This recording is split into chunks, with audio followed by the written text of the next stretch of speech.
Hey, Dr. Lindsey and Wendy. This is a couple of guys that got FUE'd elsewhere with less than stellar results.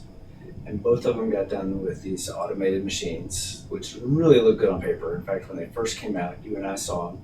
FUE's hard, man. We were like, let's get one of those things. And then if you put on your fancy glasses, hang on. If you put on your doctoring glasses that have big magnifiers on them, then you see that the roots don't have any dirt around them. And so both these guys got done with that technique, and they both are forced to wear a short haircut. And so we did an FUE on them. And so here's what they look like before. Patient 1, patient 2.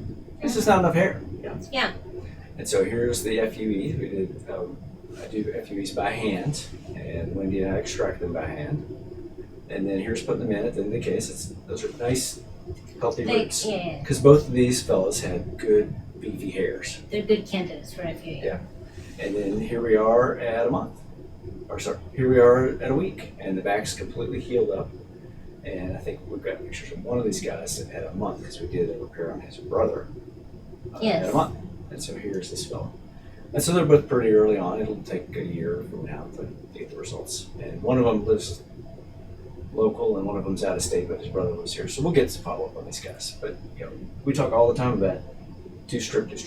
But if you don't need a ton of hair, like neither one of these guys need, and you need to have a short haircut, and you have good hair to work with, FUE is fine. Yeah. The trouble is most people don't have that triad. They need a lot of hair.